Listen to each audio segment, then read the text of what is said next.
Oh, we have a lot to do in a short time. Nightwish, the Phantom of the Opera was put to me recently by a friend who said, you did your opera weekend. Check that out on my playlist. And in those particular videos that you featured, you didn't include this spectacular version of the Phantom of the Opera. And yet you like Nightwish and you have them on your playlist. And I said, well, it's like one of these things that you do, you do as much as you can. You're trying to introduce new artists to your playlist and your channel. Tell me about it. And they told me, do not watch it.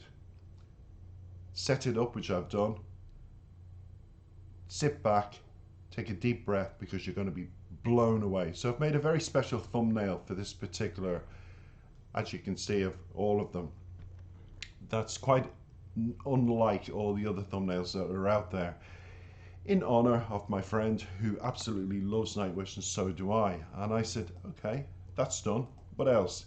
They said, do a bit of bio about the Phantom of the Opera. Most people are under the illusion the Phantom of the Opera is one of those operas that have been wrote by Andrew Lloyd Webber. And because he put forward a protege at the time that he then married Sarah Brightman, it was one of those operas he wrote, because she made it so famous. For so many years she did the lead role in that. But The Phantom of the Opera is a 1976 musical with a book and lyrics by Ken Hill. It's the first musical adaptation of the 1910 novel The Phantom of the Opera by Gaston Leroux, about the hideously disfigured phantom's amorous obsession with the magnificent native singer Christine. Now, other questions that have been asked is, was the Phantom of the Opera a real person? The Phantom of the Opera, the Fantôme de l'Opéra, the French, is the novel which we just discovered, was published as a serialization by Les Gallos from September the 23rd to 1909 to January the 8th, 1910. And Gaston claims that Eric, the Phantom of the Opera, was a real person. So there you have a little bit of background of Phantom of the Opera. You have why this particular song was brought to my attention. I am in deep anticipation of what this is all about, but I think we have to do it justice as regards not confusing the fans and other people who are new to my channel. This particular version is part of the end of an era, recorded from Nightwish's live performance at the Hartwell Arena in Helsinki, Finland on October the 21st, 2005, by the way. And it was the final concert of a long worldwide tour for the album Once. On that particular, in this particular performance, you have Thomas, Tara, Marco, Juka, and Empu in the band. Because Nightwish today is Thomas, Floor Jansen, Marco, Empu, Kay, and Troy. So you just have to be aware that it's the formal vocal lead singer that is the wonderful Tara. Let's get going with it. I have the lyrics in front of me. And the last bit, I think, of information I need to give you just before I hit this button is this. This song is on the album Century Child, which is the theme of puppets and control and domination that was often sexualized. The Phantom of the Opera of this album is a cover, emphasizes the themic function of its dominance imagery. So it's from Century Child 2002, so remember that. Now let's get away and me stop talking. Let's get into this epic version that I've been told about. And I have the lyrics just to give the fans a bit of background about the lyrics and what I think as well. To the song, take it away. Nightwish.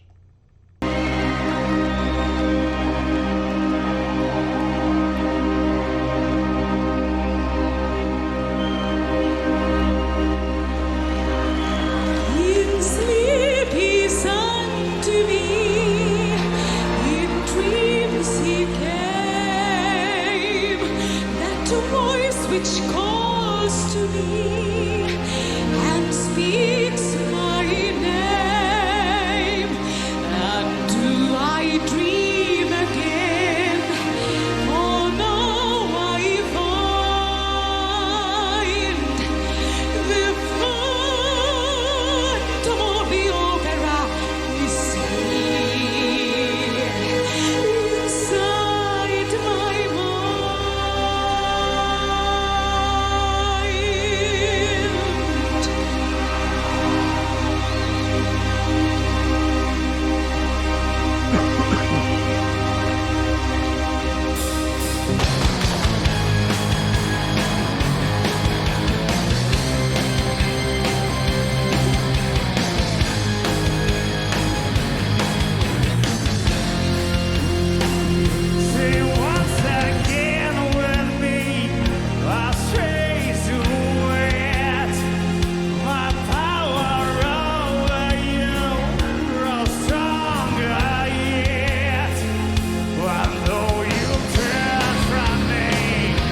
that was absolutely the most incredible version of that song, and it's been tailored to Nightwish's. I've gone a bit blurred in the camera here, I don't know why, but we end up going to the lyrics. And don't worry if I'm a bit blurred, everybody, it's just I probably hit something, but I'm not going to spend all day trying to fathom it out. We're going to get straight to the Nightwishes. In the sleep he sang to me, in dreams he came, the voice that came to me and speaks my mind. And do I dream again? For now I find the Phantom of the Opera is there inside my mind. So the Phantom of the Opera takes on almost a demonized role here. And I think if we go to verse 2, sing once again with me our strange duet. My power over you grows stronger yet. And though you turn from me to glance behind, the Phantom of the Opera is there inside your mind. So it's very much a love duet going on here, and it's been demonized because we already know that, you know, the album comes from Century Child, which is the theme of puppets and control and domination and sexualized. So the Phantom of the Opera is this sexual dominating person that's inside your head that you just go crazy sexually for. And then, excuse me today, and then those who have seen your face draw back in fear. I'm your mask you wear, it's me they hear. Your spirit and your voice in one combined. The Phantom of the Opera is there inside your mind. So there you go. It's this person, obsessional person that takes over you, and you're just alive with thoughts about this person. And then it goes here, there. The Phantom of the Opera. Beware the Phantom of the Opera. Verse 4 is Tara and Marco. Were all your fantasies you always knew, that man of mystery lay both in you. And in this labyrinth, where night is blind, the Phantom of the Opera is inside your mind. So it's talking about almost like the sexual fantasies that you have of the other person. When they're not there, they're there inside your mind, and you're making love to them and you're having a great time sexually, and they're empowering you emotionally, and you're on fire. It's just a duet of two people that are on fire about each other. And then the outro says, sing my angel of music. So there you go, up to the guards, the angel of music.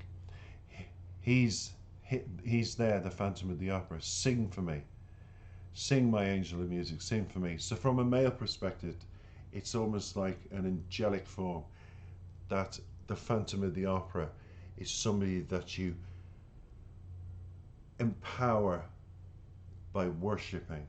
So it's almost like a worshipped love twist on the whole song that has been sexualized to, and between two people who just are so intertwined with each other's emotions. They're on fire. And you could see that in the performance, by the way. You could see that in the actual video. And that's what I loved about it. I mean, at the end, I am going to see them on November the 17th here in Dublin. I cannot wait.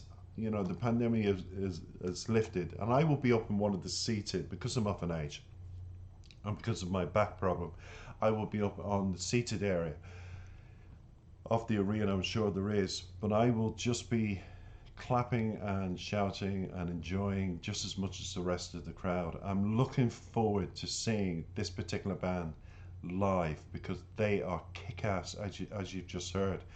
I really enjoyed that. I just loved the performance, the ambience.